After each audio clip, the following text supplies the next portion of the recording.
it's pretty clear there are two very different worlds right now. I mean, one world for Donald Trump and his family and his billionaire buddies and his cabinet secretaries, too, and the other for just about everybody else. I mean, just take a look at some of these headlines. Here's one. It reads, Trump wants a new plane. Now so does Homeland Security Secretary Noem. I mean, who doesn't? That's right. It's not just Trump and his $400 million jet from Qatar. Not just that one. Homeland Security Secretary Kristi Noem, who already has access to a Gulfstream jet paid for by the government, by the way. She wants a new one. Why wouldn't she? A plane that a top Democratic lawmaker says would actually cost the U.S. taxpayers roughly $50 million. So that's how Trump and Kristi Noem think they deserve to travel and navigate the skies. Now, here's the headline from today that applies to, I guess, the rest of us. Denver air traffic control went dark for 90 seconds. And here's another one. Okay, so what is about to happen at the Supreme Court could fundamentally reshape the American government in ways that most people do not fully understand yet. And I need everyone to pay very close attention because this case could give President Trump powers that no president has ever had in our entire history as a nation going back to the founding. We are talking about the court hearing arguments on December 8th in a case called Trump versus Slaughter. And if the conservative majority rules the way legal experts expect them to, based on their previous statements and rulings, Trump will be able to fire officials at independent agencies like the Federal Trade Commission and the National Labor Relations Board without any cause whatsoever. That might sound technical and boring at first glance, but the implications are absolutely staggering for how our government functions and whether there are any meaningful checks left on presidential power going forward. But before we go any further, real quick, let's be honest, you can't really trust mainstream media anymore. That's why we built Pump Politics, to bring you real stories, real context, and no corporate spin. If you want to stay ahead of the headlines, join our free newsletter. We'll send the news straight to your inbox every day. Just click the link in the description to join. And if you just want to support what we're doing, join us. Be part of the community that actually cares about the truth. All right, let's get back to the video. Newark airport passengers warned of possible measles exposure by New Jersey health officials. So Trump and Kristi Noem are basically demanding new planes. And I guess, the rest of us are just hoping we land safely and also avoid infectious diseases in the process. That's, I guess, what's happening right now. And then there were Trump's tariffs. ProPublica just broke the news that on the day Trump announced his sweeping tariffs, Attorney General Pam Bondi sold between $1 and $5 million of Trump media stocks. $1 and $5 million. Well, that's a lot of money, wherever it falls in there. You probably don't need me to remind you of how the stock market plummeted right after Trump announced those tariffs. So the stock Bondi sold fell 13% in the days after she sold it, which, considering she sold somewhere again in the ballpark of $1 to $5 million, which is quite a range, but it's a lot of money regardless of what it is, it means Attorney General Bondi avoided quite the haircut by doing that. So that was the headline for Pam Bondi, the Attorney General. Here is what is at stake and why this matters so much for everyone, regardless of your political views or how you feel about Trump personally as a leader and president. For nearly a century, since the 1935 Supreme Court decision in Humphrey's Executor, there have been protections in place that prevent presidents from firing the heads of independent agencies just because they disagree with their decisions or want to install loyalists who will do their bidding without question. The whole point of having independent agencies is that they make decisions based on expertise and evidence rather than political pressure from the White House. The Federal Reserve controls monetary policy that affects your savings and your mortgage and your retirement. The FTC regulates business practices that protect consumers from fraud and abuse. The NLRB handles labor disputes that affect workers' rights across the country. These agencies are supposed to operate with some degree of independence so that their decisions serve the public interest rather than the president's political interests. Trump wants to blow all of that up completely, and the Supreme Court appears ready to help him do exactly that based on the signals coming from the conservative justices who have been pushing a legal theory called the unitary executive for years now. Under this theory, all executive power belongs to the president and the president alone, which means Congress cannot create agencies that operate independently from White House control, no matter how important their functions are for the country. If the court adopts this view in their ruling, Trump will have near total control over the entire executive branch with no meaningful checks from Congress on how he exercises that enormous power. Every agency head in the government will know that they serve entirely at Trump's pleasure and can be fired instantly if they make any decision he does not like. The specific case involves FTC Commissioner Rebecca Slaughter, a Democrat who Trump wants to remove from her position, even though she has not done anything wrong, And even though the law clearly says commissioners can only be fired for cause like misconduct or neglect of duty, Trump's argument is simple and sweeping.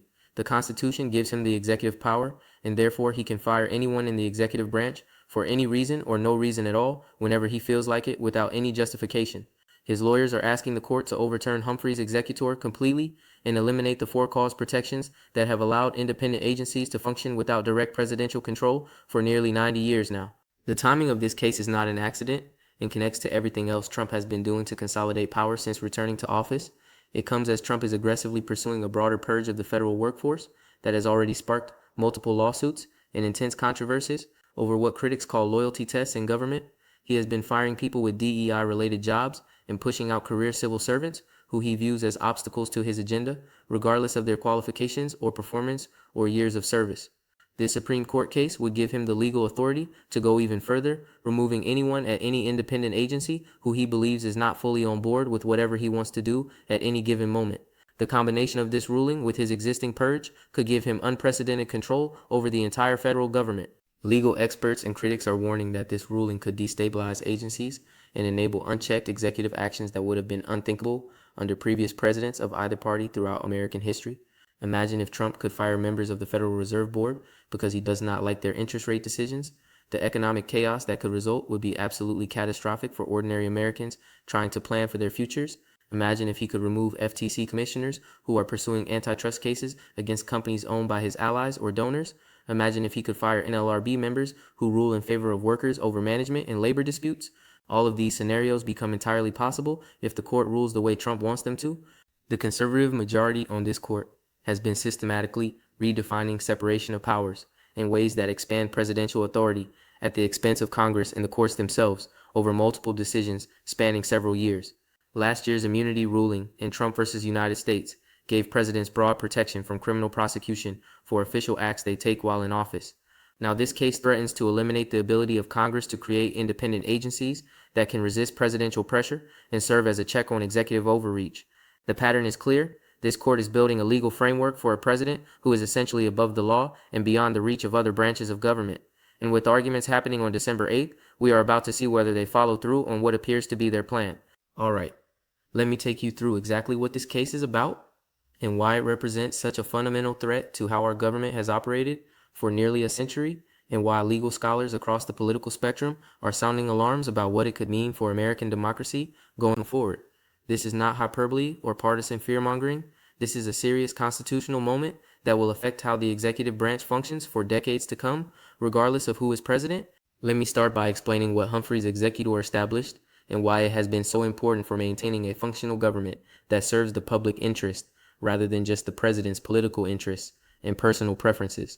In 1935, the Supreme Court ruled that Congress could create independent agencies with leaders who have protection from at-will removal by the president whenever he wants to install someone new. The case involved an FTC commissioner who was fired by President Franklin Roosevelt simply because Roosevelt wanted someone else in the job who would be more aligned with his policies and would do what he wanted without resistance. The court said no, Congress can establish agencies that operate with some independence from the White House, and the president cannot just fire commissioners because he disagrees with their decisions or wants more loyal people in charge. This principle became foundational to how our government operates and allowed for the creation of dozens of independent agencies that make important decisions affecting every aspect of American life on a daily basis in ways most people do not even realize. The Federal Reserve sets monetary policy that determines interest rates and inflation and affects whether you can afford a home. The Securities and Exchange Commission regulates financial markets that hold Americans' retirement savings. The Federal Communications Commission oversees broadcasting and telecommunications. The Consumer Financial Protection Bureau protects consumers from predatory lending and abusive financial practices. All of these agencies have leaders with some form of protection from arbitrary removal, and that protection is what allows them to make decisions based on their statutory mandates and expertise rather than what the president wants on any given day for political reasons. Trump and his legal team are arguing that this entire framework is unconstitutional and needs to be completely torn down so that the president has total control over everyone in the executive branch, with absolutely no exceptions whatsoever. Their argument is based on Article 2 of the Constitution, which says the executive power shall be vested in a president. They interpret this to mean that all executive power belongs exclusively to the president, and that any structure that limits the president's control over executive branch officials is therefore unconstitutional and must be eliminated immediately. Under this theory, Congress cannot create agencies that operate independently because doing so interferes with the president's constitutional authority over the executive branch.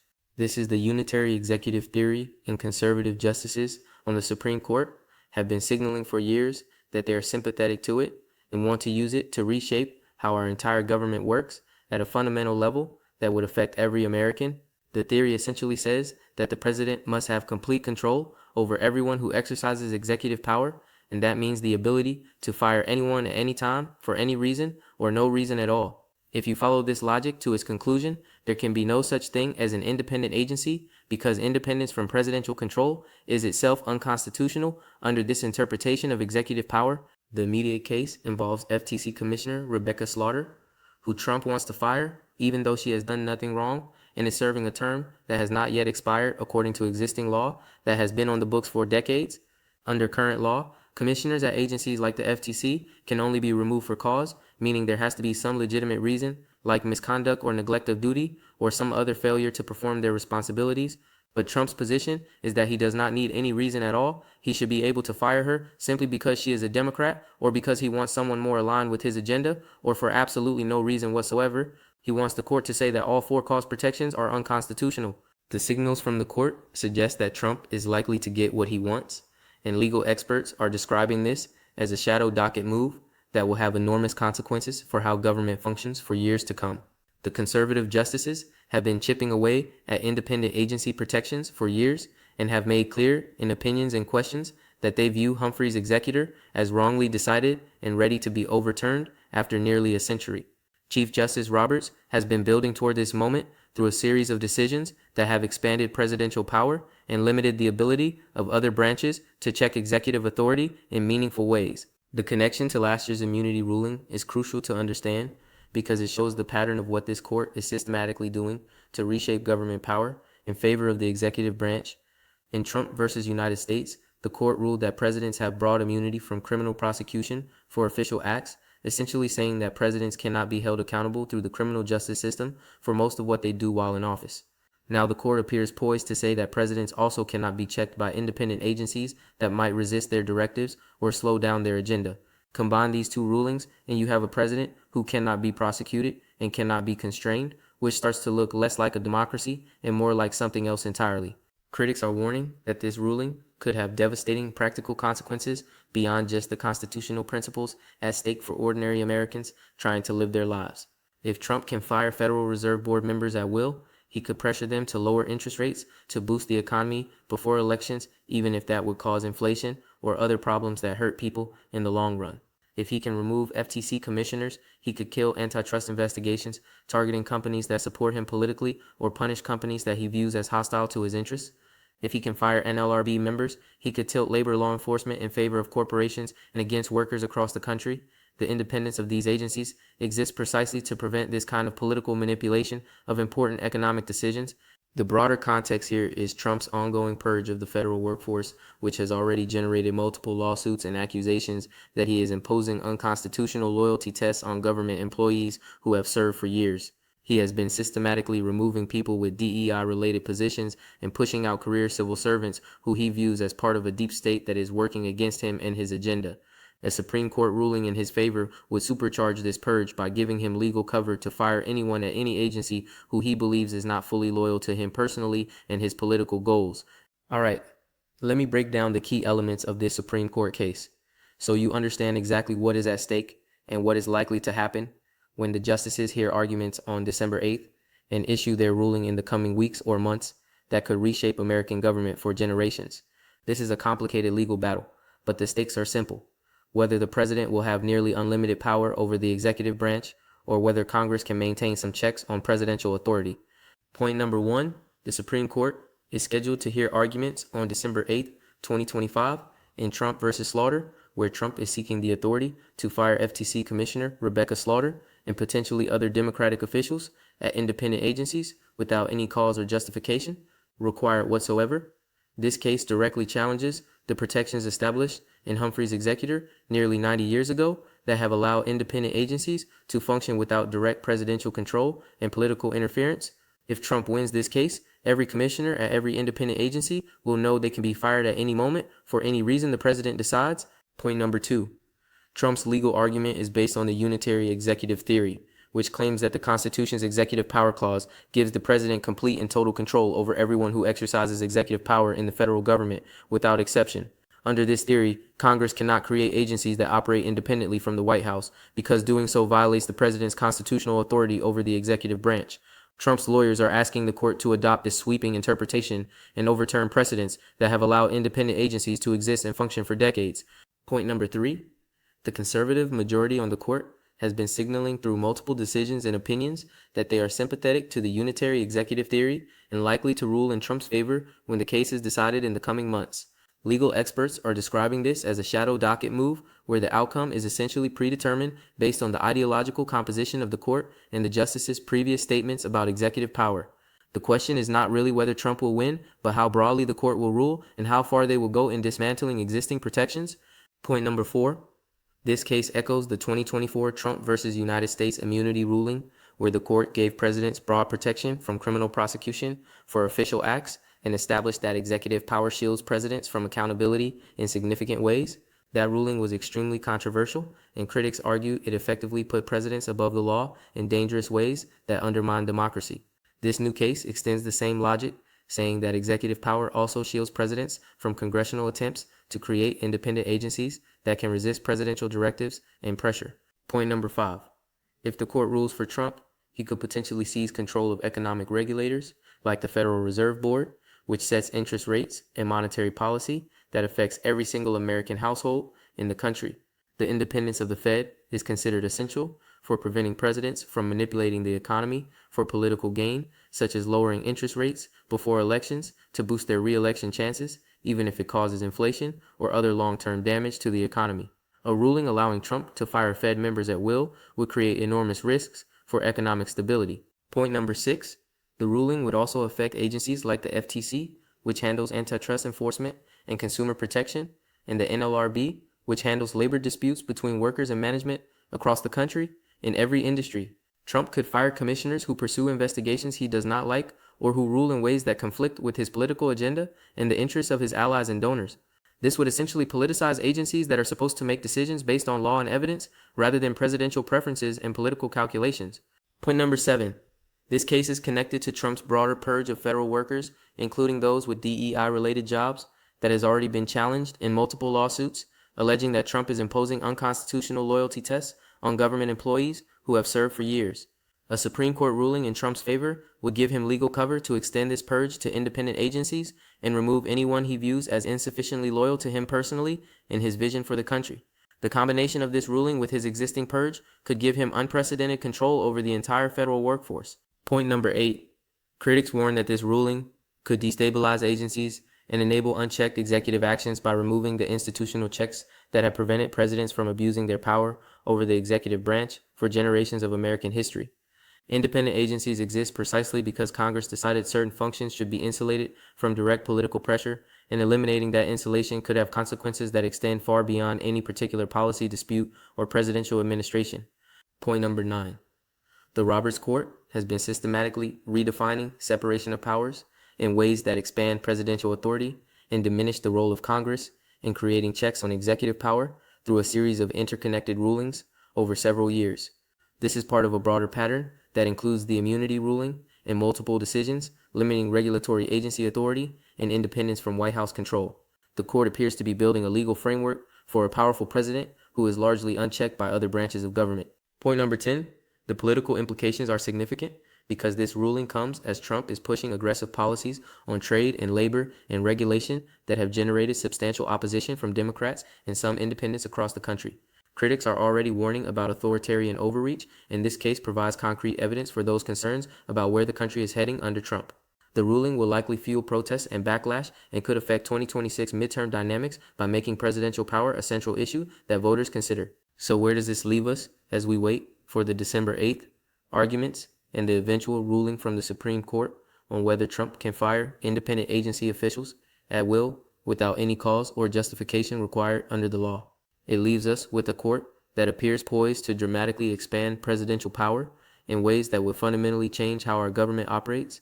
It leaves us with the possibility that independent agencies will no longer be independent, that everyone in the executive branch will serve entirely at the president's pleasure.